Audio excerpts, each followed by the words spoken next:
the bars, and she's got the abs. Put them together and they've got the gift of grab. Hello, everybody. Welcome back to the Gift of Grab. I'm sitting here with my co-host, Will Thompson, and we have esteemed guests, the two most gorgeous judges from the Armlifting Arnold Classic Championships.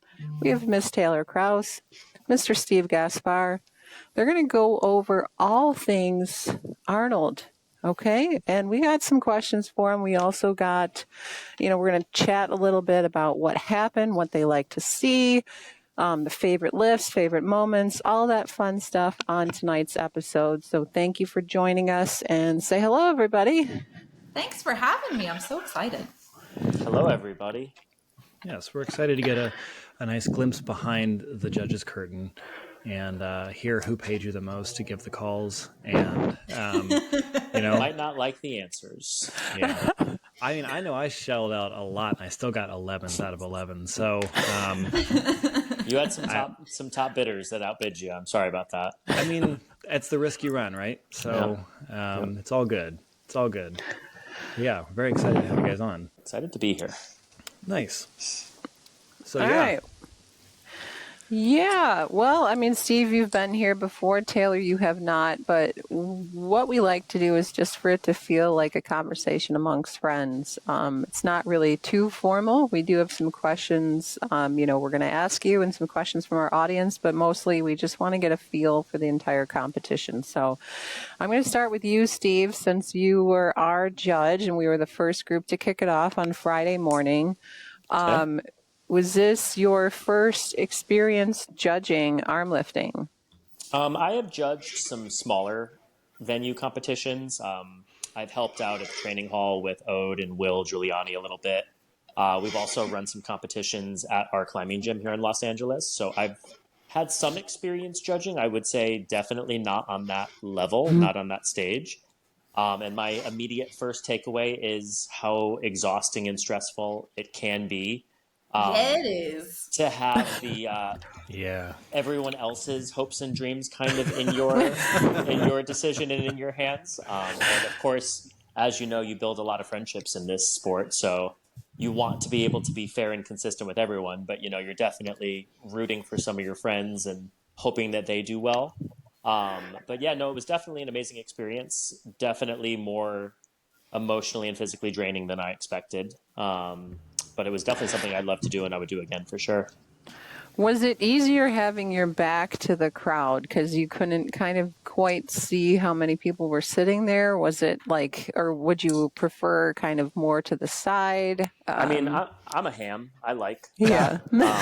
I come from a background of performing music, and public speaking has always been something that I've been confident with doing. So I didn't have any kind of stage fright per se. It was more, after doing it for a couple of hours, making sure that I'm giving my full attention to every single lift. And there's definitely been a moment or two where I'm like, oh, wait a second, what am I doing here? Pay attention. You know what I mean? So your mind can wander a little bit. I could definitely see if I was paying more attention to the audience, it could be distracting at times. Mm-hmm. But no, it was definitely just more than anything, trying to keep that focus for so long and trying to give every competitor the equal amount of attention that they deserved.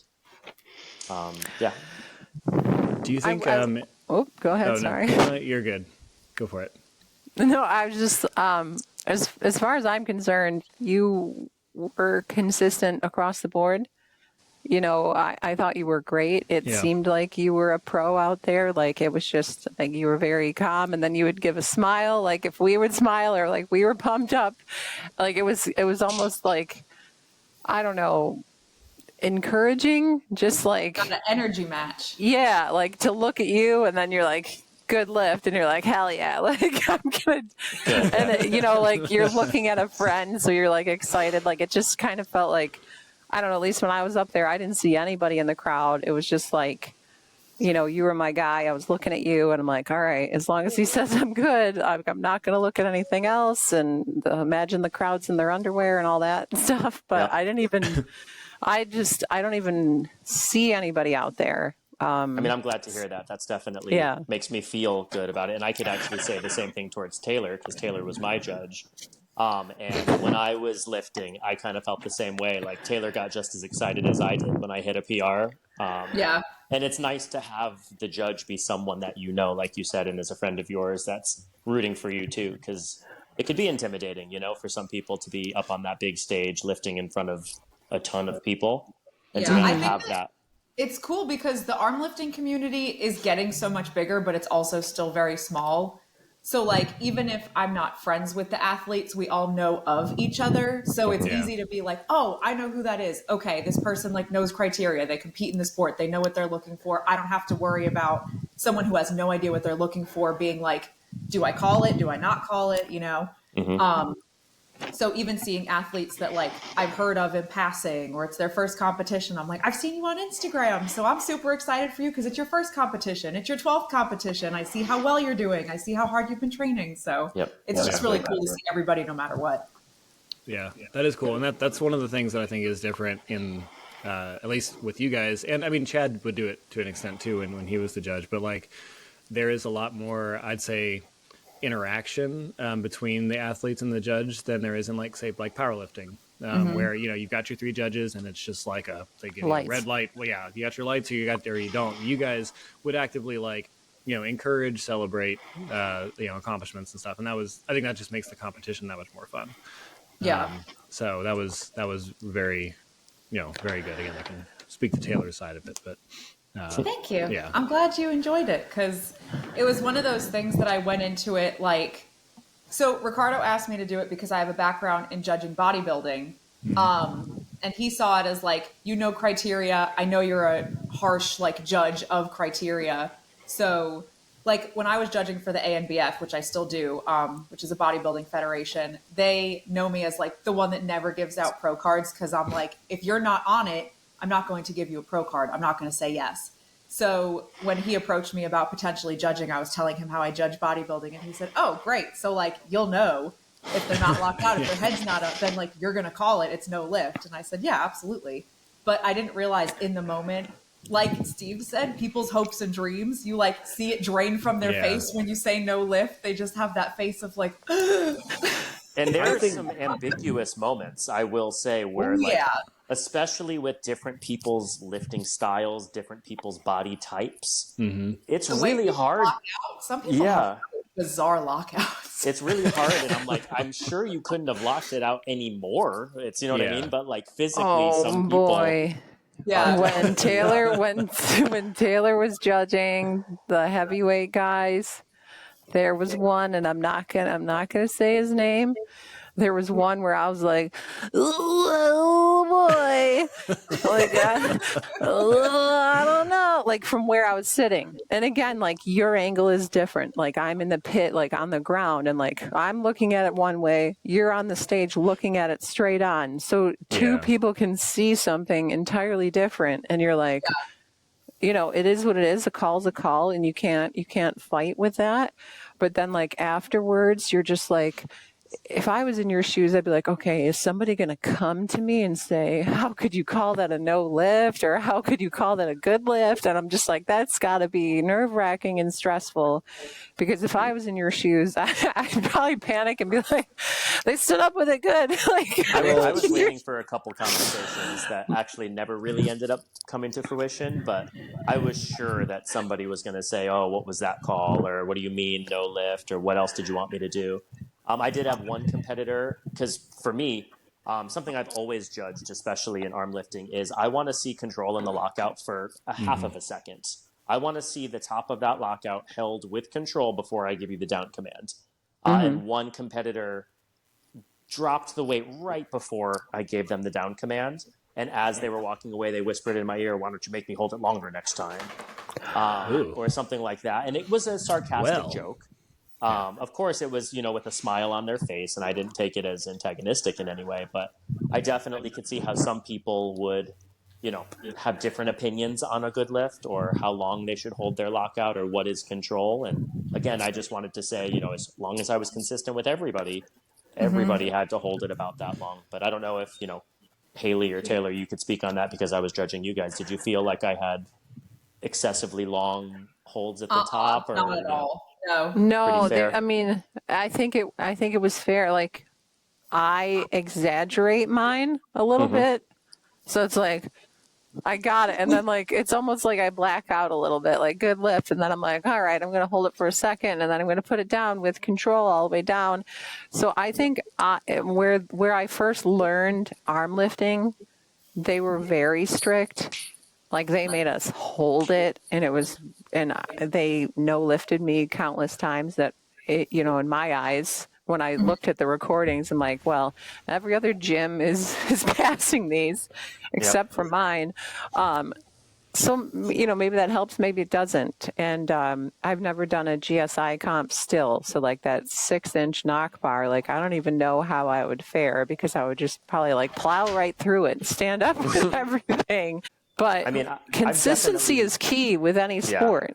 If you're gonna, you can't be like, okay, I train with Helen and I'm really rooting for her. Yeah, let me give her a real fast down command. As a matter of fact, I made sure that she had the longest of them all. So. No, yeah, and honestly, that's what I respect. And she did great. Oh my gosh, Helen was amazing in her phenomenal. And then working backstage on her laptop, and she was like, "Oh, guess I should probably take this attempt now," and then just blew everybody out of the water, and then would put the weight down and go back to working. Yeah. So wild. But yeah, I've definitely seen some videos online of people posting their lifts with down commands and things like that, and they get some fast down commands. Where like at the immediate moment of a lockout world record attempt, things like that, they get a down command, which I thought is quick. So I wanted to bring that. And then I don't know if it was on the Grip show or if I heard somebody speaking, but someone asked a question about what needs to change in arm lifting. And somebody did mention that judges are too lenient, that judges should be a little stricter when they come to judging good lifts. So I also kind of came into the competition with that I really wanted to make sure that, and Ricardo, I'm sure, Taylor, he probably told you this too, especially world record attempts. Ricardo was adamant that they were judged strictly. Mm-hmm. That was why I'm not sure if you guys were like in the crowd at the point that I was doing it, but like for the heavyweight guys on the main stage, while they were lifting, I think it was Axel, Maybe it was Saxon. To be honest with you, I don't remember which one it was. But there were concerns about someone wrapping their hand all the way around the bar in a way that they weren't supposed to. Saxon, yeah. So Henry. Mr. Muller. Yeah, so if you guys saw me directly in the middle of the stage, out of my chair, like back, scooted down, trying to check underneath the bar to check where his fingers were. Because like, I'm not trying to make anybody feel like they were slighted, but also something that I know people probably think that I'm too lenient about was, especially for the grandfather clock medley, people were flinging the weights, but not picking their head up. And I was like, what I would do is let the first one go. And I was like, clearly that weight's very easy for you, but lift your head. And then if they didn't lift their head after that point, I was like, no lift. You have to pick your head up. But that initial one, I felt like if the weight flies off the ground, clearly it's not going to be an issue. So like, I know you locked it out, just pick your head up. Which a lot of people came to me after the fact and said, like, you're really strict, but you're fair. And I was like, I felt like I was too lenient, but okay. I would love to see, we were talking about friends lifting, and I'm friends with Daryl Aldridge. Like, he lives locally to me. We've trained together and stuff. And he, on the Saxon, had it up, and he was holding it for so long, but it, like, just kept going and going and going, and I was like, it's no lift, you're not holding it. And he straightened it back out. He was holding it for so long. I felt horrible. But it was gonna be no lift if he couldn't straighten it back out. Like, it just is what it is. I one thing that I do like about powerlifting is that they have like the side judges too, so it's not like all of the attention directly on one person, and that one person is like making or breaking somebody's dreams, like you said. And so, like, I would like that too, as a matter of fact. And before I started this, I asked Ricardo when we were talking on the phone, so is there an appeal process? What if somebody, if I make a call and they disagree with it and they have a video, can they show it to Ricardo or another judge? And he's like, nope, your call is the call. No appeals, no nothing. It's all on you. Make a good call. And I was like, all right. Yeah, I do wish that we had potentially like if Steve and I on the same day were judging like the heavyweight men, one person to the side and one person in front, because some of the feedback that I did get from Ricardo was like, you're saying it's a good lift, but from the very side, it looks much different than what you're seeing from like 3/4 in the front. So I don't know what's being seen from the side because my eyes can't be in two places at once. So if we had two people there at once, it might be a little bit more consistent, I guess, but also like or an appeal process, whatever the situation may be. Or I'm also in favor of kind of more of a Coliseum type approach where, you know, if there's a questionable lift, you turn to the crowd and you give them one of these. And then the crowd cheers and it's mob rule. And I think that, you know, we give them the thumbs up or a thumbs down. And I think that could solve a lot of problems too. So, wait, how many Steves are here? Oh, I'm here. Am I still here? First we couldn't get you at all. Now we got There's two of you. Anyway.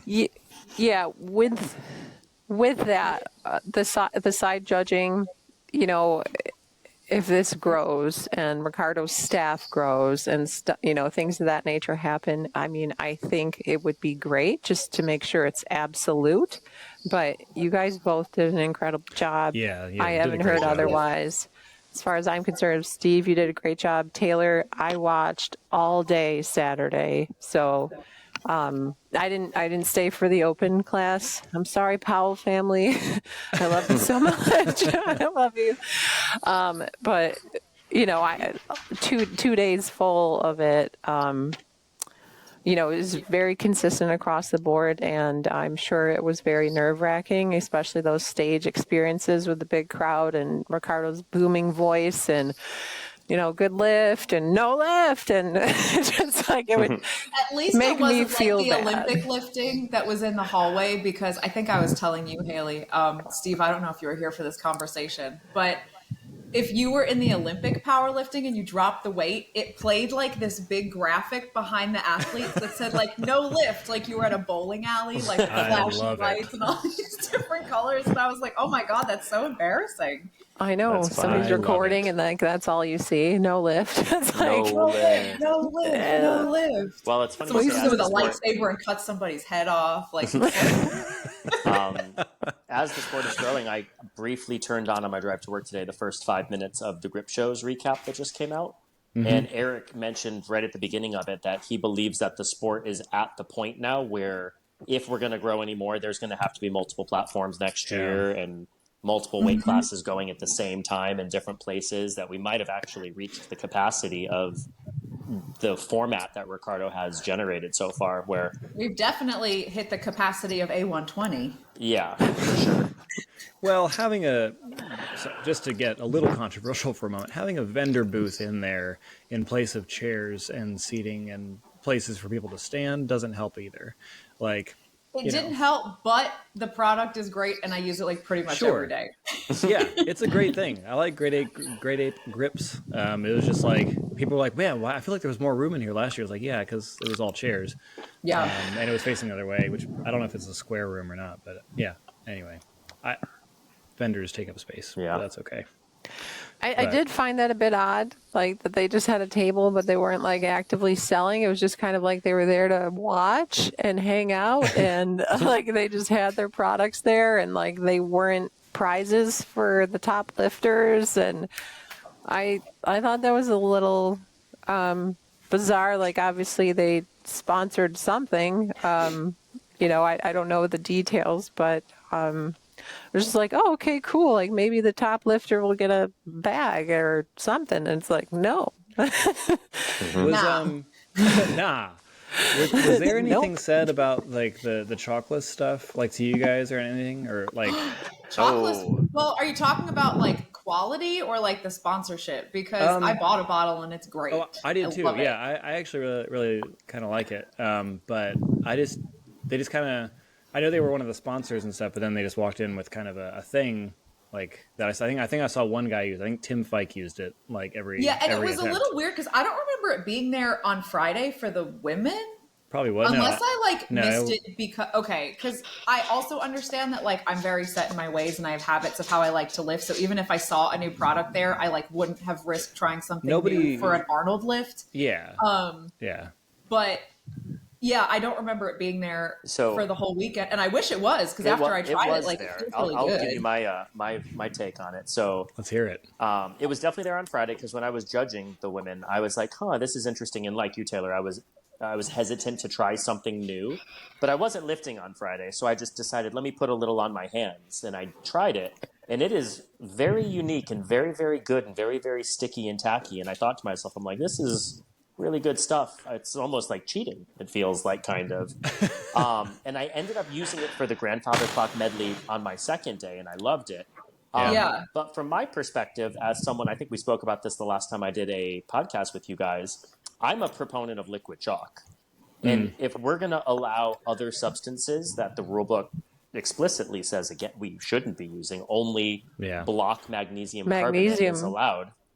Now we're allowing another borderline new product. You know, what else Yeah, well, is going because to be allowed? chalkless is silica. It's silica. Yeah. And I was talking to the guy that I don't know, one of the guys at the Arnold that was like promoting it, and he was saying that it's the same base as like foundation makeup. So the whole idea is to take moisture out of your skin to like mattify it. So the same way that chalk absorbs the oil in your hands, I feel like this was way more intensely drying. There was no moisture and it was like very sticky. It made the axle. Make sure your finger's almost tacky. It almost is like sticky. So I sure wish I would have had it for my medley. Sure. You still got gold, Haley. So I'm just saying. You know. I'm just saying. I wanted more. I wanted more reps. I didn't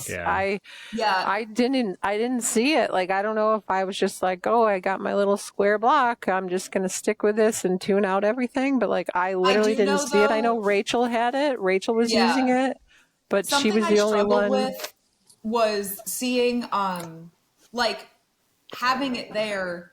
I don't even remember seeing it there. Like, if it was an option, I didn't get to try to warm up with it. I didn't get to like play with it. They brought it in midway through, didn't they? I don't know. I don't know when it showed up because I was too scared to try anything different at that point. Like, I was like, well, I'm doing fine with the chalk. I've always trained with chalk, so I don't want to try something different. But if we had been able to like warm up with it or play with it in A120 first or whatever, I would have been much more likely to use it in competition. But I wasn't going to change my strategy of how I've always trained right before I'm trying to PR on a lift. Totally. Yeah. Well, we went and used it like the day after. So on Sunday morning, Jake and I went and walked around the expo. We saw them there. We're like, all right, what is this? And so like, oh, here, try to pick up our hammer or whatever. And like, okay, tried it. Yeah, it's real slippery. And then I put it on and picked it up. I was like, oh yeah. And it was funny because then Jake went to try and do it, and I guess it didn't have the same effect on his hands, and so it was still really slick for him, and he couldn't pick it up. And the guy was like, "Oh, well, maybe he's just stronger than you." I'm like, "We just tested this yesterday. He's objectively much stronger." So I guess we just competed. Yeah, we have a very recent measurement of this, and that's not true. But I got a bottle of it because I was like, I mean, it works for me. It felt really good, at least on V-bar, like on that thing there. So, you know, I'll give it a try on the off season. It's so weird looking when you pour it out. You're like, is it there? Yeah. It's like little fish eggs or something on there. Yeah. And you're like, what am I looking at here? I'm curious to see the carryover. I know, Haley, you said you don't compete in GSI at all, but I am sure that it's not allowed for GSI. So all of these carryover lifts now that people are measuring in arm lifting versus people measuring in GSI. I was actually talking to Eric Racine a little bit about this, and he doesn't use it specifically for that reason because he wants to stay consistent with his levels and his measurements between both organizations. And it is interesting, you know, what else will be allowed, you know, so like GSI for sure won't allow it. I can't imagine that. I'm sure. They're adamant against liquid chalk, which honestly, liquid chalk is literally just chalk and alcohol. I mean, you literally just take powdered chalk, mix it with alcohol, and then it just dries out your hands. So I use it at my gym a lot because they keep it like super tidy in there and clean. And I came from a strength gym and I transitioned now to a powerlifting gym, and it is tidy. No one uses chalk. I'm the only one in there making a mess. So I'm like, I'm going to bring my liquid chalk so I'm not like powerlifting gym creating. Yeah, they rarely use it. Like only when they do like a meet day, like a practice on Saturday mornings, do anyone use it. Like when they're training and practicing, they never, ever, ever use it. And so it's like only on their meet days, Saturday and Sunday mornings, then you'll see the chalk bowl come out. But like during the week, never. And so I started using it just to minimize the mess I was making. And I don't see that it's an advantage or a disadvantage. Like I feel like it's a similar consistency. It coats your hand better, but it still gives the same grip as far as I'm concerned, it's not at like least. your axle goes up by 10 kilos when you put on liquid chalk or anything like that. No, not at all. Like I don't see the argument with liquid chalk, but I mean, I get it if you want to be consistent and, purist. And I mean, Will Giuliani, I actually had this conversation with him. I said, why won't they evolve? All other sports evolve, and as equipment gets better, people allow for newer equipment to come in, and the records go up. And Will said, it's a traditional sport, so they measure the results and they measure the records based on the same equipment and the same conditions that the original lifters had. And something like chalkless, I can see people's numbers starting to go up as they use it.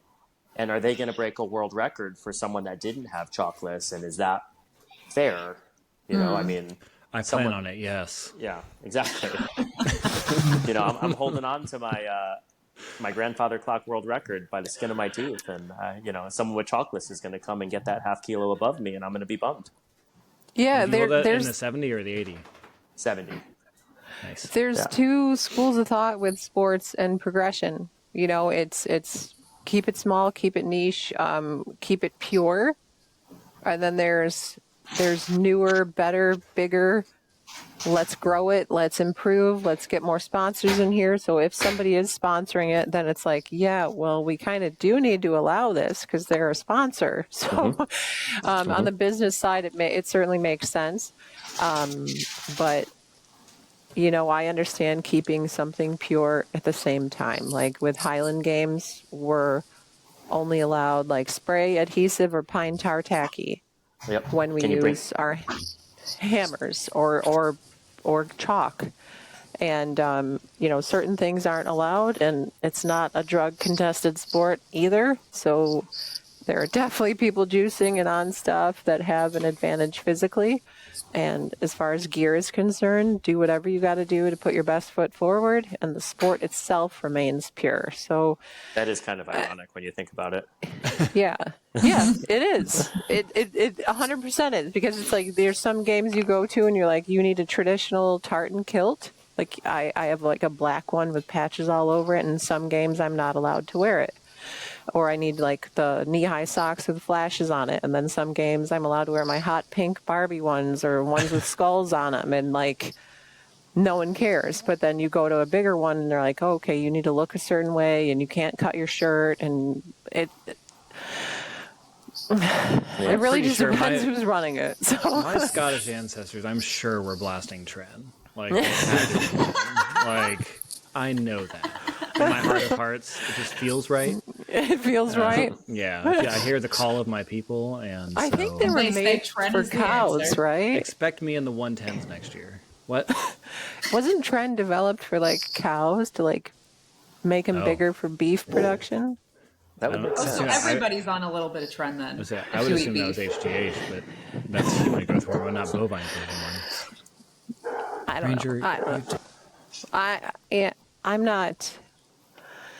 I'm not that kind of science. Not that side of the science spectrum. So I'm going to shut up now about that. All right, back to life, back to the Arnold. Back to life, back to reality. Let's keep going. Yeah, it's not back to reality. Let's go to Steve. So, as far as judging was concerned, did you have a particular moment, you were happy for, like Jen Tibbenham's emotional medley? That was incredible. Yeah. I have a couple things that stand out to me. I mean, honestly, Jen's medley I got teary-eyed at the end of it, to be perfectly honest. That was incredible. I was really blown away by a handful of competitors. Claire, for instance, how kind they are, even after they get their final no lift and they're out and they come over and shake your hand and say thank you. Just the generosity. Yeah. That was amazing. Obviously Tammy's double bodyweight axle. I didn't know I had a goal of a double bodyweight axle until now. Now I know another goal. Honestly, Haley, you set a couple PRs. I know that. And that was exciting for you. And because we're friends, I loved rooting for you in those moments. Seeing Helen hit PRs, my training partner, and being able to award her good lifts and see her celebration. So honestly, the whole day was incredible for me. But, I had a handful of moments as the judge that'll probably stick with me and stand out for me. And Taylor, how about you? Were there any favorite moments during your judging experience? I mean, you guys must have been exhausted. So one of my most memorable for sure was Vasilios's axle. I think it was either his last one or his second to last one, because he was just like going and going and going. But he lifted some heavy weight and he put it down and he just like screamed, and it was so dramatic and magical and beautiful. I got chills. I was like, oh my God, this is so cool. He's from Greece, right? He was the Greek guy. Yeah, that he was fun to watch. And the photographer captured those moments on that exact one. Yep, that was cool. And I think my other favorite was seeing Nate Powell just wreck everything the day of the Open, because he was like, I'll just take breaks in between. I know I'm going after myself. I'm just going to like casually lift a bazillion pounds on everything. Cleanest lockout, headphones in, completely unaffected. I was like, oh, okay. This guy just like walked in and is setting records in the Open, like his first time at a big comp. He holds himself to the highest standard of any person I've ever met. Clearly. Like, he's just like because he's not better than Carl right now after less than a year, he's already like, I don't really care. Like, yes, it's great that I won. I showed that like I'm somebody here, but like, because I'm not the best at it yet, like I don't count that as a full victory. Victory. Yeah. But he has worked so diligently and in between, calls at the fire station and stuff, and like he'll send training videos, and he's always working on it, and I'm super stoked. He'll start a workout, get a call at the firehouse, and then come back to it. And like, it's like, okay, I win. Like, we'd all be cold and our grip's gone. But he's humble and hungry. Like, he obviously works with Will and Hunter quite a bit on tips and training. And I'm just kind of there going, everything looks great, guys. Good work.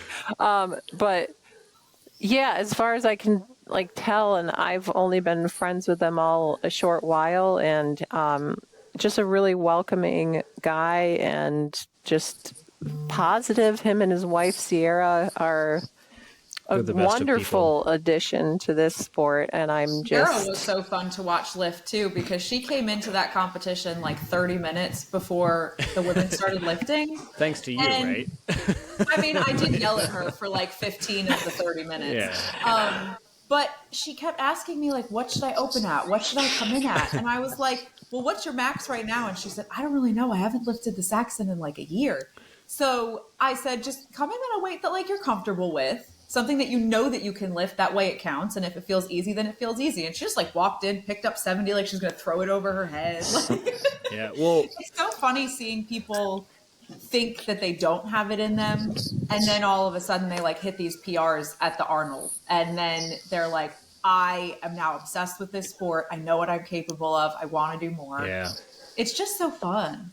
You can almost see a spark going in their eyes, like, this is something I could probably do. Yeah, I think hopefully she's motivated now. Sierra, if you're listening, you should be motivated now, and you should just keep it rocking. But yeah, compete more. This is a threat. Compete more now. I will harass you daily. Well, I mean, maybe not daily. Yeah. I'll harass her daily. I was gonna say she's harassed. It's fine. Yeah. But yeah. Sorry, I don't know if you can hear the dog or not. Hopefully not. But I can. Right. Hello, Ranger. There's a possum out on the fence, so he's a little boisterous at the moment. Anyway. Yeah. Let's talk about that double bodyweight axle. She inspires me because like that's not in the cards for me. Like just just physically. Like, I comfortably walk around at a higher weight because I'm tall. And in order to do that, I would need to cut off a limb. So, like, that's not in the cards. But, like, at the end of Axel, my next jump was like, he went from 125 to 130. And between us guys, because I don't know how many people are going to listen to this episode, like in practice, I was able to get up 280 pounds. So a little bit heavier than what I went out at. And I was hoping for a 2.5 kilo, jump, like 127.5, and go for it. And that wasn't an option. So we jumped, and like I broke ground with 130. And then all of a sudden my back was like, you need to save yourself for Saxon and the medley. So you already broke one, like, why bother? Just set it back down. So I didn't even try. Like, I had probably 40 seconds left of the minute, and I just was like, nope, I'm good, thank you. And cruised off, because fighting with that. But then long story short, I don't know why I'm rambling. The Lord of the Rings extended. Yes.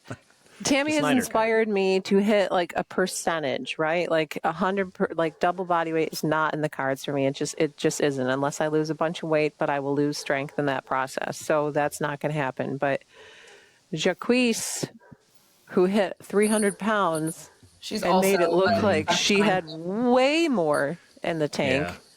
And she just wanted to end on like 300. That was in her head. She just wanted to end there because she could have done more easily. And she was just like, no, I'm going to end it here because we gotta wrap this up. That's my new goal. 300 pounds is my new goal. Yeah, that's it. There you go. So if Axel's at the Arnold next year, that's what I want. Yeah. That 5 kilo jump was killer. It is killer because, I mean, like, we've talked about this in past episodes. You slide a piece of paper on top and it won't move. Yeah. And it is crazy. And 5 kilos is what, 10, 11 pounds? That's 11 pounds, yeah. Yeah. Yeah. I was talking to Carl about it. Carl came up to me after he had competed and was like, yeah, I watched the Women Friday, and like your 209 looked so easy, and had it been a 2.5 kilo, you would have pulled another axle. But because it was 5 kilos, I couldn't do it. Yeah. Yeah. I mean, that's a meaningful amount of weight on that stuff. The time crunch, and you understand the time crunch. And when the heavyweight men went, it seemed like they had plenty of time, and they were comfortable doing it. And, but when you have that many women and you have a limited amount of time, and he luckily got us a spot on stage. So there's no complaints there. We got the opportunity. It's just that, woulda, coulda, shoulda moment in your own head when you're recapping it in your own brain, like, oh, I came in too earlier. I could have got that, but you can't. And what you do on the day is what you do on the day, and you can't have regrets. And that's a lesson I've learned in this sport for sure. Yeah. I mean, along double those lines, body weight axle is for sure a goal. Oh yeah, for sure. Along those lines, for guys, it was super interesting. I don't know if, Will, you could speak on this too. We started our weight 1.5 kilos above any other normal starting point. I think we started at 101.5, which meant that with our 5 kilo and 10 kilo jumps, we were always lifting 106.5 or 111.5 or 121.5. So my goal for the competition that day was to hit 140 kilos. And I knew as soon as I did the math, that's not going to be able to be possible. It's either going to be 136.5 or 141.5. And I'd never tried anything more than 140, and immediately was kind of thrown off what to expect. Because as you said, a piece of paper could make or break your lift. Imagine what 1.5 kilos in the back of your mind does. And I was lucky enough to hit that 141.5 goal, but, I couldn't imagine, not having, what if it was 142.5 or what if the jumps were in between? So it was interesting for the guys being not even numbers, at least for me. Yeah, because we had to follow the strict curl or whatever they had up there before, and we just had to use their weight, so we didn't have the change plates to make it even. But yeah, All I'm saying though is strict curl running over the way that they did was actually a blessing in disguise for me, because I met my favorite artist of all time standing by a trash can while I was waiting to go backstage. So that was so wild. Hey. I was like, strict curl, you stay there. Give me like 10 more minutes. Meanwhile, Ricardo's back there like, these goons, they don't know what they're doing. And it's Yeah. like, all right. Yeah, he was fired up about that, but it all worked out. I mean, it's hard when like arm lifting as a whole, I find that the athletes are like generally very respectful and they want to do things like by the book, the way that it's supposed to be done. And then when it seems like everybody else is like, we don't know who you guys are, so we don't really care if you go on time. We're just going to hang out here as long as we need to. Like, there's a time schedule for a reason, and it's disrespectful to everybody, the entire expo as a whole, if you're running over, running behind, keeping people from doing what they're supposed to be doing. Like, I just find that so rude. And especially that they made no effort to like rush their way out afterwards either. It was just like, oh, we're done. You guys just have to wait till we clean up. Well, that was, I remember Ricardo talking about that a lot last year, because he was like, we're always on time. Like the Arnold likes us because we get through our time slot. We're off stage when we're supposed to be. We're going where we're supposed to be. We pull a decent crowd. Like, we follow the rules. Like we do what we're supposed to do. And I think that's true. I think that the athletes try to make sure that we're being respectful of the time while also giving ourselves enough time to recover and make the lifts we want to make and stuff. But we had a lot of guys on that rope strength stage. We had a ton of guys. It was 70 through 110 was up there. So that was a lot of people to get through. I mean, the women were all grouped into one group too. But yeah. But you guys had a lot more, like, 10 plus we had per 2 hours, class. I don't even know. It was wild. There were so many people, like you said, like you've met online or them online. And then when you're seeing them in person, you're like, does this translate to real life? Like, do I go up to you? Do I say, I know of you, A Bear lifts or Nate does grip or what? Like, I'm like, what is your real name though? Like, I don't know. Nate, that's in there. But yeah, exactly. So, I mean, mine's Haley. So if it wasn't Haley, that'd be a little bizarre. But I think that's kind of cool that it is a close-knit community because we're already all aware of each other already. And there's not many people that gatekeep all of their training. I think everybody kind of shows a little bit.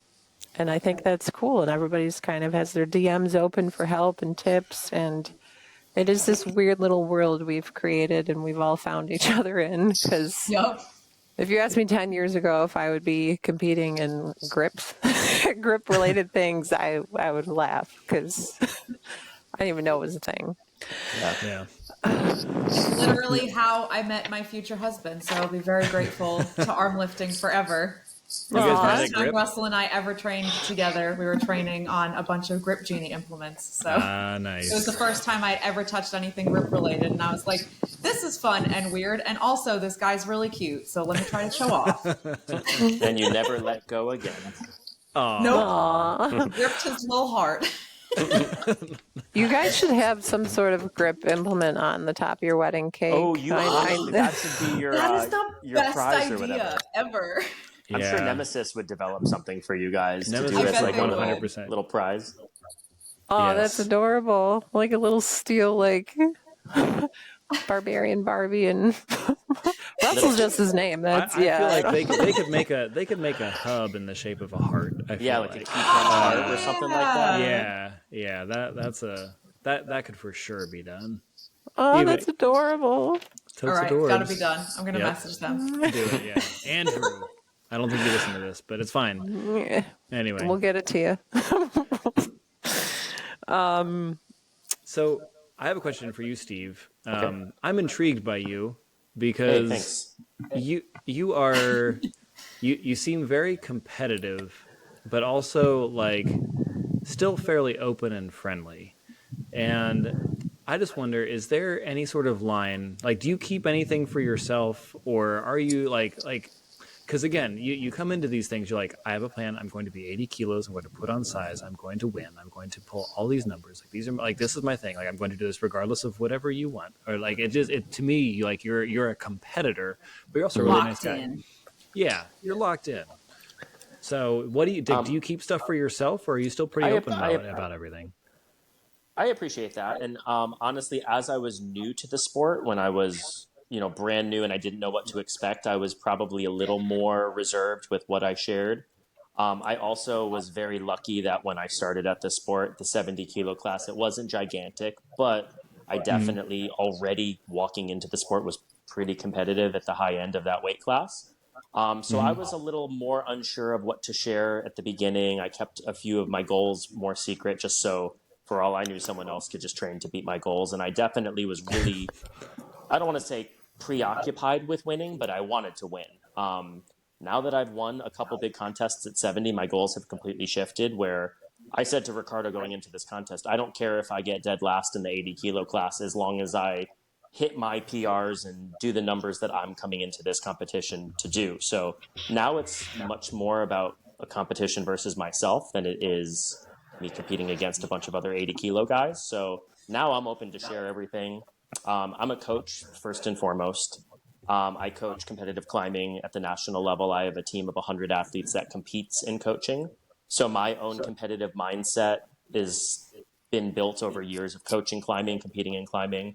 I think it makes me a better coach to be able to compete at this level. And as you said, don't get it twisted. I'm very competitive. I want to go there and do my best for sure. But, especially in this sport, I have no secrets. I know what I want to do. I don't have too much to keep from anyone. I'm here to build the sport. I'm here to try to help people as much as I can and encourage other people. I mean, this whole past year, from the last Arnold to this year, I've introduced the sport to 4 or 5 people that are as good, if not better than me. And I think that that's cooler in some ways than winning the Arnold, is getting 4 or 5 of my friends that are just as psyched as I am now. I have goals in mind, and those goals I would love to achieve first before anyone else achieves them, sure. But, if someone else wants to join on, I train with Will Reed, and I don't think there'll ever be a day that I beat Will Reed in a contest, and we're roughly the same size, and that's cool. It doesn't mean that I'm going to hide my goals from Will or vice versa, or we're still going to train together. Sure. I had known who Emil was going into this competition. I'd seen his YouTube videos, and I immediately knew, of course, he's going to win. And I thought that was even cooler, that I was even having a chance to compete with him, let alone feeling depressed that I knew I wasn't going to win the competition or something like that. So if you asked me that question this time last year, I probably would have said I'm keeping some more things close to my heart and near and dear, but I'm pretty much an open book now. I mean, I'll tell everybody what I want to do, and hopefully I can achieve it. And if I'm not, I'm only letting myself down. You know what I mean? So, yeah. I think in a sense too, it holds you accountable. If you put a goal out there, it's kind of like a vision board, right? So like if you make a vision board, or if you share your goals, like hold me accountable. I am putting this out there into the open. There are no secrets. This is what I'm going for. And if somebody wants to match you and compete against you, like, okay, Steve says he's going to do double body weight. Well, so am I. And good, then let the best man win. Let's train our asses off. And then next March, we'll see who got there and who didn't. Yeah. And it is interesting in the heat of the moment, as I'm sure people that were there see. I mean, I definitely have that maniac warrior mindset that does happen to turn on, whether I like it or not. And I can tell you, I'll try as hard as anyone else you've ever seen. I'll give you that much, so that's something I think is innate and that you're born with. And I do have that, if it is you versus me, I'm going to try as hard as I can to win. And if I don't, that's okay. And I'm still happy for you, and I'm still encouraging and cheering for you. And I'm happy to see that you achieve that goal, but it's not like I'm ever gonna, I'm not the kid I'm not the guy that lets you win the board game because, I want you to have a good time. You know what I mean? Well, yeah, sure.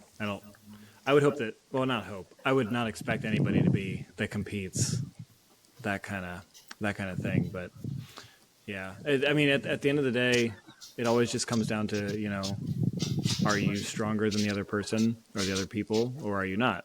And so you can give me and Hunter the same training regimen. He could tell me everything he's doing. I could do exactly the same things as him, and he's going to be stronger than me if we lift and stuff. And so there's just a certain amount of that there's definitely discipline, determination, commitment, consistency that goes into all that stuff. But then there's also those non-controllable factors we've talked about before, like monster hands and all that kind of stuff. Chocolate grip, good night's sleep. Yeah. Yes. And Carl posted something to his story yesterday or the day before about It was so good. like planning and preparation and sticking to your game plan and being as prepared as you possibly can. And when it comes down to competition day, everything is dialed in and you can just execute. And that, that's a champion's mindset. Like he's been doing this forever. He's an Olympian. Like, he's somebody that inspires me all the time. Mm-hmm. And he's the nicest guy to boot. I love that. We have a horse on paper. On our podcast now. We can do some of the audience questions if we want to, unless there's anything else you guys want to impart to us about the competition or your thoughts, or how from the judges' perspective. I do. Yeah, actually, I have another question. Never mind. Would you do it Haley's again? Would you do it again in the length of time, or would you say, Ricardo, I'm good for just the women's class, or I'm good for just one shift because I am exhausted? I would for sure do it again. I liked the way that I had it laid out, where I had Saturday to do a certain caliber of people, and then Sunday I had the open, and it was really cool to go from those intense pro men to getting to see these brand new people to the sport, or people that I've seen compete in the last year or so, and how much they've improved in the open. So the split between the 2 days was really nice. Is an 8-hour day super long? Absolutely. Was I so burnt by the end of it? Yes. But I just love doing it. So I'd 100% do it again. Yeah. And I could say the same thing. I really enjoyed it. And I feel like the more I did it throughout the day, the more comfortable and the more confident I got with seeing this and judging this. So I 100% would love to do it again. And I plan to do it again. My only feedback that I got from myself is I'm very glad that I didn't have to judge and lift on the same day. I think before Taylor was going to do this, Ricardo had the possibility to know if I was available. And I'm the kind of guy where I'll say whatever you need, I'm there for you. So there was the possibility of having to kind of lift in my own flight and then judge maybe the big guys on the main stage and then go back. But I think the way that it worked out, where having Taylor to be the Saturday judge was amazing. I don't think I would have been able to. I think I would have fallen asleep before the medley for my own lifting day if I was judging too. So I can't imagine judging and lifting on the same day, because judging is so mentally exhausting and lifting is so physically exhausting that the combination of the two is just good together. Especially at the Arnold, that's high stakes, that's high stress, that's high pressure all around. It didn't matter how many rains I drank, I was still tired. Yeah. I would love to do it too, actually. I think I'd be a fair, impartial judge. I get that. The power would go to my head. I actually want to announce. I'll be honest. Yeah. I want to pepper in some commentary. Well, I'm on staff now, so I can put in a good word for me, guys. I can put in a good word with the boss. So okay. I'm the official plate calculator for Armlifting USA. So thank God. That was fun, but yeah, cool beans. All right, we did get some questions from the audience. We did. Yeah. Go ahead. Okay. Let's see. We've got. Hold on. Bald Thrower Guy has asked. That's his handle on Instagram. He has asked, if you could add one event, what would you want in the arm lift or the Arnold competition? Whether replacing one maybe or adding or whatever, however you want to answer it. I mean, I'm going to go ahead and say a crazy one. I want Logan's Lift Rising Oh. Bar. No, Steve. You want Yeah. what? Logan's Lift what? Rising Bar. Let's go unlimited okay. attempts. Logan's Lift. I like the ones that hurt a little bit in a weird I've way. never done that one. Are you familiar with it? Do you know what it is? Yeah. I'm not. Yeah. I'm not. It's like Wolverine claws. Like you It's like stick your reverse. three little fingers between pins that these you little wrap your nubs. fingers around, and you have to And then like you make pull. a fist. Is that what Hannah Lindsay did on Yeah. the? Yep. Okay. Yeah. She's got those like knitting knuckles, or I guess climbing knuckles. Yeah, exactly. Like We've where got, they're the big notches. yeah. So she was explaining that it's like hard for her to get in there, and I'm like, my fingers are pretty much the same width until the tips. So I'm like, I don't even know. I haven't even seen one of those, but I would love to try it. Oh, they're super fun. But I mean, honestly, the V-Bar, the grandfather clock, is probably my number one favorite lift of all time. Of course, I love the axle. It's classic. You have to have that. Selfishly, I wish it was a 2x5 instead of a 3x4 Saxon bar. I would switch that out for personal taste reasons, but the events are great. I would say, and I don't know for the traditional, the history of it, I would love it if every year the events changed a little bit. You know, I know the Super Series was just announced, and they're the same events as last year again, and that's cool, and everyone can train for them and continue to progress at them and get better. But I would love a little variety. I would love to be tested in different ways sometimes.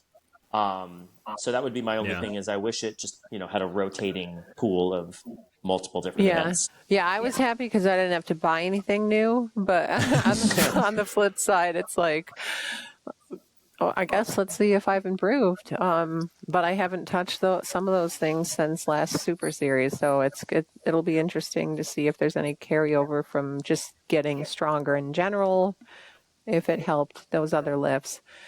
I know this question wasn't for me, but I would like the medley to be different implements. Actually be a medley, maybe? Oh, that would be cool. Like, And rather than just a ladder? the first one is a blob, the second one is a rolling handle, and the third one is a grandfather clock, or just something different. Yeah, and that just to build on that, though, I've talked about this with a few people, is like even just having like, if you want to do it as a Raptor medley, because I know, Country Crush is a big contributor to arm lifting, but if you have like a Raptor medley where you have different size handles with different weights, like you can have the Country Crush, you can have the 1.75 Raptor, you can have the 3-inch Raptor, whatever you want, like you could, that would be an actual like Nemesis medley. too makes all different widths if we ever wanted to like switch it up or. Nemesis makes all kinds of stuff, so Nemesis, like there's so many options. Pull a sword out of a giant stone. Have you guys ever heard of the Canary Islands medley format that we did at Nationals last year? It was really interesting, and it would definitely take a lot more planning. But the Canary Islands medley is every competitor brings one implement, whatever they want, and you choose whatever weight you want to put on that item. But you cannot lift any other item until you lift your own item first. So let's say I brought Logan's lift and I put 80 pounds on it. If I do it first, then I can go around, and if there's 30 competitors, there's 29 other implements that you can go around and see how many of those implements you could lift in a minute. And it's really fun because everyone that participates brings their favorite implement and puts their limit on it, and you see who is officially the strongest. It was really an amazing format. I think Jed came up with that. Well, didn't come up with it, didn't invent it, but he brought that to Nationals, that idea. And apparently in the Canary Islands, they have a competition every year where everybody brings a wagon and they like load the wagon with as much stuff as they can. And they see who could lift the most wagons, who the strongest man is. That's hell yeah, I love that. Yeah. So it would be cool in the future. Maybe we do some kind of form of, everybody brings their favorite implement, all the girls in the weight class. If there's 6 of you, there's 6 different items, and you all choose what they are and see who could lift all of them or see who could lift the most of them. It's a fun format. Yeah, I like that a lot. Claire asks, who was your MVP of the weekend? If you had to pick. Ricardo doesn't count because of everything he did for it. I can't imagine doing all that work and trying to lift and announcing it and doing all that. That's so much. I think, of course, Carl retained his Saxon world record. That was my favorite. I wouldn't say single lift, but my favorite battle of the day was Henry, Alexi, and Carl at the end of the day with the Saxon bar. I was Yeah, gonna that was say so cool. I'm putting Henry on my MVP list just because he's like just creeping up right behind everyone with these crazy world records. So I'm Making excited him to look see where easy he is. too. He's so So young too. Yeah. I Yeah. think what threw Henry off, like somebody said the whole hands thing to him, like, oh, we got to make sure your hands aren't wrapped around. But like, I And think he that became very mentally, aware of where I his think hands were. exactly. He said And he I think changed his that hands just a mentally, little.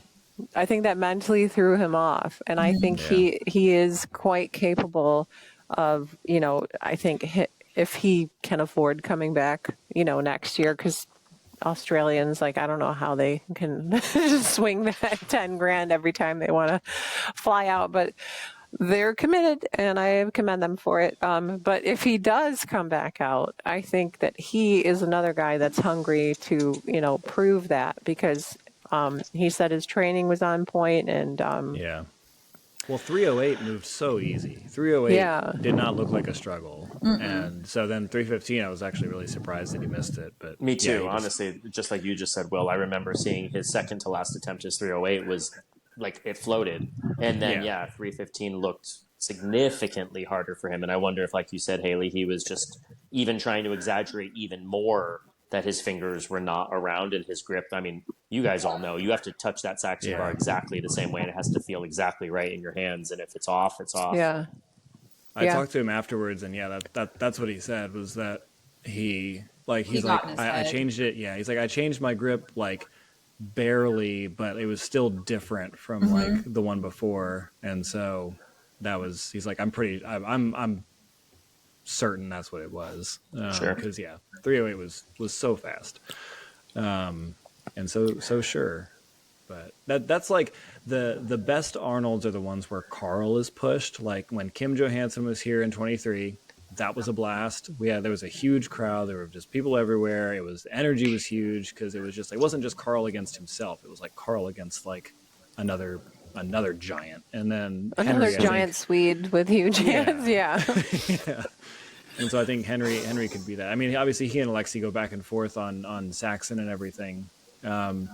But yeah, just when there's more than just Carl by himself, I think that's when it's the most fun to at least observe, right? Like it's like they're being The pushed, battle so. with Jalen and Alexi too for Saxon was exciting because that was just like who's gonna get it, and then Alexi came back out and was like, "It's mine," like like I'm just, gonna like- take it back Alexi, because He he follows up with it and exaggerates he it. pulls it in. He like stands Yep. up and he pulls it in, and I'm like, Exactly. How is that your form? Like, what are you He doing? lifts it up and pulls it right. crazy. Exactly. He It starts blows throwing my mind every Yeah. time I see it. He's got these And little he's just like meat hands. That comes just out there like an assassin, and he's just Yeah. like boop. kills it.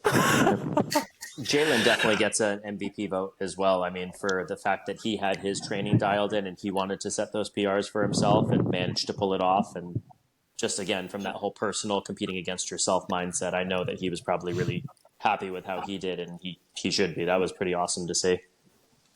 Nice. My MVP was Nate Powell. Yeah. oh yeah, I I'm wasn't going asked, with the but- whole Powell family as MVPs. Exactly. They yeah, they crushed it for sure. Also, I do want to throw in. I know that like I know him, but like Daryl Aldridge improved so much from last year to this year in the Open, and he got a pro Yeah. invite for next year because of Nice. how much he improved. His save on the Saxon, and then I want to say he did like 20 something reps on the grandfather clock. Maybe it was even 30. It was like a wild amount of reps and just Yeah. like perfect lockout, staring me right in the eyeballs the whole time. His back is about as wide as my truck, I think. Like, Yeah. Yeah, it is, he's he is a silverback. broad-shouldered. He is. Yeah. His silverback thing is 100% on point. Like he is, Yeah. he's a big guy. He's a strong guy. I see him double Wow. overhanding like 500 plus all the time, and I'm like, Yeah. good grief. So casually. Yeah. So that's good. I'm glad because I remember him from last year too, and he did well. But yeah, he really He brought stepped it up this year. He Yeah. did so well. Yeah, that was great. The Open was a lot of fun. I thought there were a lot of really big numbers in the Open that like so many people 300 plus on Axel in all weight classes that I thought was impressive. Yeah. And even the Saxon numbers were all pretty good. So, yeah. No, I think there was that big guy that was kind of close to Nate on the axle, and then he got up for Saxon, and his hands were like out, almost like a snatch grip on the bar, and like that's not gonna be ideal for Saxon. And I think if he maybe gets that dialed in, he might do a little. I don't know. Was he the one that I called no lift on like pretty early because he like dropped it from the top? Mm-hmm. I think so. Okay. Yeah, the guy with the beard, the tall guy with the beard. Yes. Not the bald guy. No, not the bald guy. He was Yeah. like a younger guy with hair. Yeah, with hair all over. Yeah. But I do remember who you're talking about, and he looked really mad when I called no lift. But Ricardo was like, "What are you calling it?" And I said, "Oh, he didn't hold it." Yeah, it was Like a no locked lift. out and then just whoop, gone. Yeah, it was up at the top. There was no hold. Yeah. There was no control. There was no down yeah. command. There was no nothing. He just Yeah, like it was a no lift. come out. It was the right call.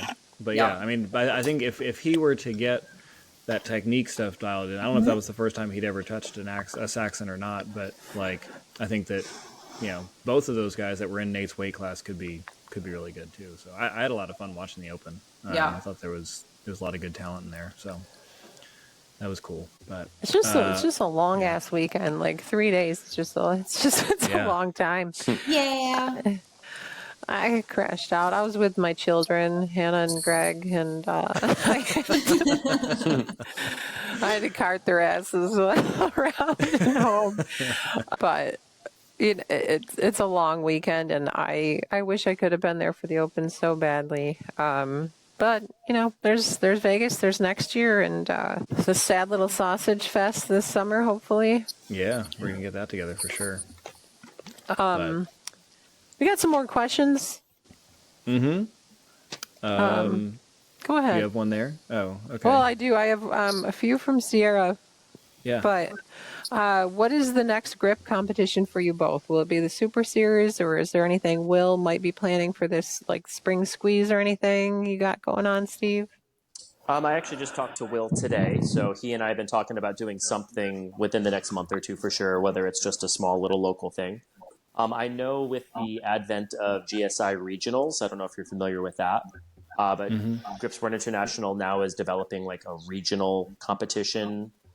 So I think that's going to be, I'm not exactly sure when that's coming. And then another one of my new personal goals that I just kind of established for myself is the concept of totaling elite for GSI. I don't know if you're familiar with that. Yeah. But Jed's repopularizing that, where you total your best number on an Apollon's axle, your best number on a Euro pinch, and your best rated gripper close. And as far as Jed and I can tell, there is no 74 kilo lifter that's ever totaled elite before. So I guess there you go. I'm telling What is the everybody my elite goals goal for again, 70? and seeing if For anybody out 74? there wants to jump in with me. But, Match you? match me. But I'm sure there'll be some kind of contests between now and the Super Series. But, June comes up quickly, as we all know. So Yeah. my goal is I realized I hadn't competed since the Olympia until the Arnold. And I just don't want another 5 months to go by before another competition for sure. I miss competing frequently. Yeah. Yeah, I felt like last year it was just like thing to thing to thing to thing. Like it was like Arnold, and then it was Super Series 1, and then it was Super Series 2, and then it was, well, I was starting to train for King Kong and didn't end up doing it. But like, it just felt like throughout the whole year, it was just like constant competition prep, and I got worn out from that. So I think I'm going to, this year I'll do like the Arnold. I'll probably do the Greenville Grab, but I won't like train for it. And then I'll do the King Kong, do a couple of GSI comps this year. It'll be fun. But what's the elite total for 74? For 74 at 640. Okay. So I'm hoping to get at least 300 on the axle, on Apollon's axle. I've never tried a Euro pinch, so we'll see. But I'm guessing hopefully somewhere between 175 and 200 on that, which means I would need to close at least 140-pound gripper, which to all of your fans out there is heavy for me. I could barely close the 1.5 Captains of Crush. So Okay, I have so you need no to get up to idea. around a 3. Yeah, it's probably Will Giuliani said it's probably an easy 2.5 is what I'm looking to do. And Well, easy 2.5 would be like 120. oh yeah, okay, so never mind. Yeah, so I'm Yeah. screwed. I'm officially screwed. So I'm gonna have to really train for that one. But yeah, my goal it's 640. So I'm curious to see how close I can get to that. Yeah, for sure. I need some That's a rip fun Cool. thing they've put out. I like that they've kind of put that out and put numbers to it and stuff. And I think that is a fun goal to chase for sure. Yeah, for sure. Nice. Taylor, are you competing soon? I am. I'm hosting Super Series in June, and will also be competing. Ricardo has already sent me my training over. I'm ready. I'm going. I'm full speed ahead. But also, coolest thing, my bodybuilding coach, I told her, I announced this on Instagram, but like I'll put it out here too, that like I was planning on prepping for bodybuilding shows this year. And I was cutting really hard to get to the Arnold. Like I was, to be honest, like completely miserable cutting for the Arnold. I was on 1,400 calories, and the day of weigh-ins, I had eaten a protein bar and had 12 ounces of water and still got in the bathtub, sweated it out immediately. Like I needed to eat enough to take my meds, and then drove to the Arnold. Like I was shot by the day of weigh-ins. And I really don't want to like perpetually diet. So I told my coach, never mind. I don't want to do bodybuilding for the time being. I don't know if it's going to be a permanent thing or if it's going to be a temporary thing, but at least for like the entirety of the year 2025, I have no desire to compete in bodybuilding. Because I'm tired of losing strength. I don't want to do it. Yeah. So I'm doing Super Series in June, Super Series in August. Ricardo's like begging me to come to the Olympia, but also my wedding is 2 weeks after the Olympia, so I'm probably Just not elope going to happen. while you're there. They've got chapels all over the place. Yeah. Funny enough, he was like, "Well, what won't you have done 2 weeks beforehand? Like everything will be done at that point." I was like, "Ricardo, I don't have money for that. Like I don't think that's true. Flights and hotels and things that I have to pay for." But Vegas is quite expensive. I mean, like, you know, it's all well and good to say, oh, come out and have a great time and compete and win a world title, but Vegas is a lot more expensive than Orlando was. I've been to both now, and unfortunately I was like, oh, it'll be back in Orlando. Great. I'll bring my daughter, we'll do Harry Potter, and then it's back, it's back in Vegas. And a little birdie said it might stay in Vegas permanently just because they have more space and it's, you know, Well, at least you've got a attracts chance to win international your money athletes. back. You know, you could just, you know, you go compete, and you're like, all right, I'm not leaving here until I get back all my airfare. yeah, I don't gamble. I don't. You got to start. That's your problem. Anyway, It runs in my like the addiction runs in my family. So Okay, well, never mind. but yeah. So June 14th is my next one, unless something comes up before then. And then August, I have to look at my calendar. I want to say it's like the August 23rd or something like that. Are you hosting there in the Nook? We were going to do it here because we have all the implements in our home gym. So we're going to have like a super nice, like summery garage doors open, lots of snacks, chill with your friends, Super Series. I like that. Side note, Steve, I love the beard. Hey, I don't know when it was the addition, but like I love the beard. It looks great. On It the, suits you. extra 15, 20 pounds, I'm sure my cheeks are a little chubby, so I needed a little more shape to my face. And I'm channeling my inner Alexi. Pretty soon I'll be able to braid it. Braid it. Braid it. Yeah. Put the little things on it. Put some Little beads in Viking there. beads. Yeah. Excellent. That makes me feel tougher, so that's cool. Oh, for sure.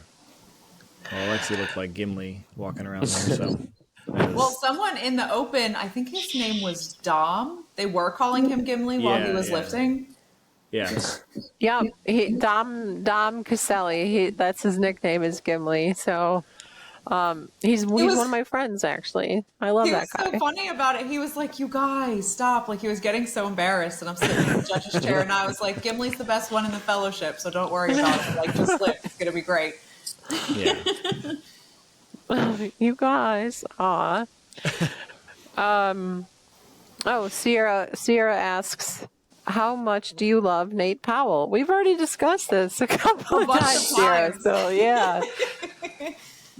She also wants to know if paper or plastic. In general. You Like know? in general? In general. Yeah. Bags. I mean, well. Bring paper your or own plastic in general. bags. I'm from California. Yeah, We can't yes. bring bags. Yeah. Oh, canvas. Yikes. Okay. We bring our You own dang in New York hippies. too. And All right. if you Listen. forget, you have to pay for a reusable bag. So But Same if here. I have to choose between paper or plastic, I'm going paper because it's biodegradable. Yep, Usually, that's fair. unless it's like a trash place that's like, our bags are 50% paper, 50% plastic. So if you put it in the trash, it's still going to go to a landfill and live there forever. Well, no, it's the best of both worlds. You burn it, it burns okay, and it also gets all that nice stuff in the air. It's like, Release the fumes into the air, carcinogens. yeah, that's what we do in South Carolina. As much plastic as you got, that's what goes in the burn pile. So that's the secret to all the meat that I smoke. Sounds There's really a safe. lot of plastic. That's why it tastes so good. Duh. That's why it tastes so good. They're like, A oh, what do you put on delicious this? burnt Is plastic flavor. Yeah. Like, oh, do you use like a mustard binder? No. I burn it over plastic. So, little note. I have another question. What was your favorite moment from any grip competition you went to this year personally? So each of you, not judging, just your own experience. Like, what was your favorite lift? It could have been the Arnold. Hopefully it was, because that's what we're recapping. But if not, what was, Talking rolling 12 months. this year? I really enjoyed seeing Helen do so well at the Olympia first and kind of get hooked and addicted to the sport, and then see her do so well again at the Arnold. Having been someone that actually today's her birthday, so happy birthday, Helen. Happy birthday, But it's Helen. actually also today is her 1 year grip anniversary. She did a little small contest at Rock Creation Nice. on her birthday last year, so it's literally 1 year into her sport. And for those of you that know Helen's backstory, she's been through a lot this past year with her health and recovery and things like that. So seeing her progression and seeing her fall in love with the sport and become one of the better female lifters out there. Yeah, she's amazing. I've loved watching that progression. And just honestly, I've only been doing this sport for a little over a year myself. And I guess my favorite moments have been meeting everybody, growing in the community. I just, the whole sport itself has just been something I've loved for the year. So not one thing in particular, but just a great year in general. If I had to pick I want to say my axle, because I had been stuck at 189 training at home for like weeks and weeks and weeks. And I would literally like text and call Ricardo crying. And I was like, I don't understand. This is worse than last year. I can't get this off the ground. What do I do? And he was like giving me all these strategies. And I was finally, by the time I was ready to come to the Arnold, I was doing like 180, 185-ish for like sets of 2. But even then, the second one was like questionable every time. And I was like, I'm going to fuck this up so bad. And then I pulled 209, which was a PR for me. But it's just the adrenaline of being on stage. But I think that like my actual favorite thing had to be the grandfather clock, because I got 6 or 7 reps last year on a lower weight, and I pulled 13 this year on 8 pounds below my body weight. So that felt really good. That's great. Very nice. And you both have been at this a short time, Taylor and Steve, and your progression is wonderful. And it's exciting, medaling and continuing the consistent performances.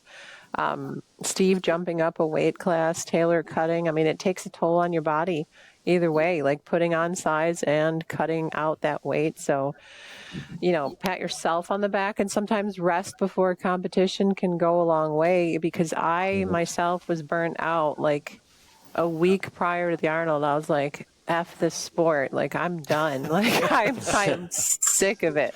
I am sick of seeing this. And then you get a little bit of rest, and then you see your friends, and you have that adrenaline, and then it kind of reignites the fire and reignites new goals. So, I think you're in the right track when right before, you're supposed to peak or deload, you're feeling like I'm over it. I think then that's right when where you're supposed to be. So. Yeah, the week of, I take a significant deload, and I basically do no grip training for the week before. And then I usually take 2 to 3 rest days entirely beforehand. Like, I'll stretch and do some like wrist and forearm stuff, but it's always stretching. Like, I basically don't lift anything for at least 72 hours before I compete. Yeah. Well, I remember in some episode of the Grip Show, Eric was talking about how like he will take up to like 14 days off of grip just let the tendons repair, and because like tendons and ligaments and stuff don't heal at the same rate muscle does, and so he's I just feel like I'd be so sad. yeah, well, I mean, it's worked for him, but he's like, he's just like, I'll take 13 10 gold days medals. or more. Yeah. That was funny at the thing. Eric, how many gold medals, how many world championships have you won? He's like, I don't 12 or 13? Yeah, sure, something like that. but yeah, so he takes off a bunch of time from grip specifically, like to let his body recover. So it seems like it's an important piece in all of this. But yeah, it's a fun sport. I feel like it's one of those things where there's a lot of people getting into it with a lot of different backgrounds, and there's a lot that I'm sure will come out of it in terms of training methodologies and improvements and stuff, just like there was for powerlifting and for strongman and stuff like that, where as you get more data points and as you get more information, things becomes easier to train specifically for. Recovery becomes easier, improvements become easier. I think we're going to see really, really big numbers keep coming up across all the weight classes here, which is Totally exciting to see and to kind of be, say, on the, we're not like ground level because, we haven't all been around as long as a lot of the other OGs and stuff, but to still be able to be involved at this point, I think is really fun. We're in like the 1960s rock and roll era of of music. Yeah, that's it. My favorite. Perfect. Yeah. So, but yeah, I mean, I don't have any more questions. I appreciate you guys being on. I don't know if you guys have anything else that you wanted to say, or anyone you wanted to call out last minute and just be like, if you show up on my stage again, you better be ready. Tell everyone to wear shoes all the time. You never outfit me. That's what I would say. If the stage is open for friendly competition for everybody, but you will never outfit me, and you'll never outclown me. I will say your marketing photo today had my girlfriend hysterical on the floor when she saw that. At first I was like, I wondered. Today? I was like, that's not me, and she's like, that's the point. That's the joke. Is it looks like you, but it's not you. I'm like, oh, I thought they thought that was me. No, I have to go back and forth. When I was saw so mine. funny. It takes a lot more work than people realize. I have to appreciate that. Who is that guy? He's a good-looking guy. I love the clown. Yeah, I tried to make the clown. I said, like, give me a bearded, jacked climber guy and a clown witch sitting and judging at a thing. And then eventually I was like, hey, make the clown witch more Harley Quinn-esque, and then just remove the arms. And so I was like, that's not quite what we want an armless witch. She was wearing the exact same thing, still had the frilly collar and stuff. That would be but really no complicated to say that it's an arm lifting witch with no arms. Oh man, there's a whole other layer there. But AI is so bizarre that way. Like it'll just make the decisions for you. I love it. Your hands look like potatoes. Yes. It was anyway. Oh, I got. But that was fantastic. Yeah. That was good. Thank you. Yes, and thank you to he's gonna do probably a funny one to promote the episode as well with the four of us. So yeah, it's gonna be good. Yeah, the clown witch of grip. Yeah. That's my our photographer actually commented on that to me. He goes, it's like, I like the witchy tattoos you guys have. And then I was like, oh, well, me and Taylor, like, of course, like, we're the only two. And then he's like, are you guys friends? I'm like, yeah, but we both had them before we became friends. And I think that was like kind of like what we're just like kindred spirits. Maybe. But I'm terrified of clowns. But I like but I love Taylor. Except for Taylor. People that I have helped them face their fear of clowns because I do it pretty subtly. They're like, I love Art the Clown. Like, I know that it's you. Art the Clown is the best. I like Art the Clown, Pennywise, and I guess me. But thanks for having us again, as usual. Yeah, I mean, so I love doing these. Yeah, Thanks for joining us. You guys. Yeah. We'll do individuals with you guys at some point too, and talk about you as And lifters. if there are 'cause any that's fun. ladies listening to this that are interested in grip coaching, there has not really been a resource in the community that I found.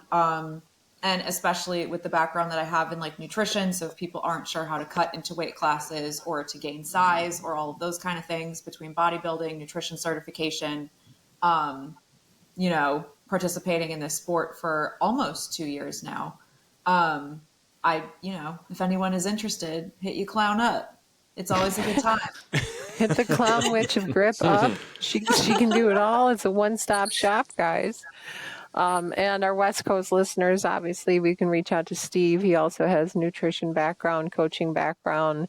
You know, that's why you guys are an asset to this sport. So the DMs are open. Always Holler at open. them. I was gonna say I Well, might it's hit you up for a cut to 83 for King Kong, Steve. So I would love that. Only if it's appropriate. Anytime you guys need any DM's help or appropriate. just want to chat, I'm always open. So I love that. nice. All right. Well, thanks, thank you for Grabber joining Gang. us, Grabber Gang. We love you. We'll see you. I Good wouldn't luck. go that far. Good but night. No? All We right. think you're swell. All right. Okay. Bye. Bye.